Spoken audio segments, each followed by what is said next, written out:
આજે તો બવેડા ઉપર ચડી ગયો અને પછી જોઈ નાખ્યા જંગલી ભૂંદડા. અને આજે તો સવારમાં વહેલો ઉઠી ગયો આખા ગામની મોરને રામ રામ ડાયરા ને વેલકમ ટુ દેશી માલધારી મિની બ્લોગ ને ચા પીને કરી નાખી આપણા દિવસની શરૂઆત. વાડે આવી ગયો ને મસ્ત મજાની ઝાકર આવી ગઈ હતી, પણ અમારી બકરીને 10 દિનનો ઉજાગરો હતો એટલે ઝોલા ખાતી હતી.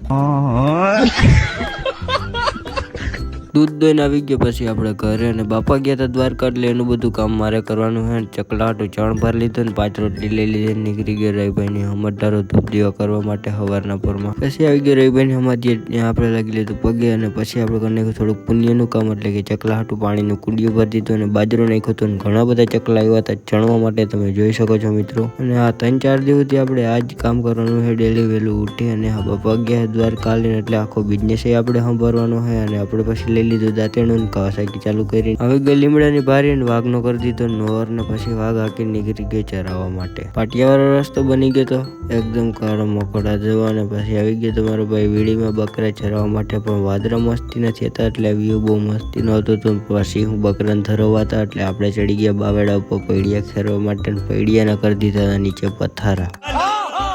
અહીંથી નીચે જોતો હતો ને એવો વિચાર આવ્યો હતો કે અહીંથી પડ્યો ને તો પાવરું પાણી માંગીશ નહીં, એમને વયો જઈશ. હવે કોઈ એમ ન કહેતા કે તો ચડાય જ નહીં ભાઈ, આટલા પૈડિયા પડતે નહીં. પછી પાઈ લીધું ડંકીનું પાણી, અને ડંકી તો ભાઈ બહુ ડેન્જરના પેટની હતી, કેમ કે આપણે આવી ગયો તો પરવેહર ડેન્જરના પેટનો. પછી બકરા લઈને આવી ગયો તો આફ્રિકાના જંગલમાં, જ્યાં મને દીપડા જોવા મળે, ભૂંડડા જોવા મળ્યા હતા. ઘણા બધા લાઇનસર જતા હતા એના ઘરે, તમે તો કોઈ દિવસ જોયા નહીં હોય મિત્રો. અને એ ભૂંડડા મારી વાહેથી આવત ને તો રૂમાલિયો ન્યાન્ય પડ્યો રત્ને લેવાનું વેરું આવત નહીં. હવે નાની નાની બાકાજી ગીત ચાલુ રહ્યો મિત્રો. પર તમે મોર મિની બ્લોગ જોવા માટે ફોલો લાઈક કરતા જજો. આજની હાંદ આપણે પડી ગઈ છે મિત્રો, અને ફૂલ વિડીયો આપણી આ ચેનલ ઉપર હોય તો જોતા આવજો.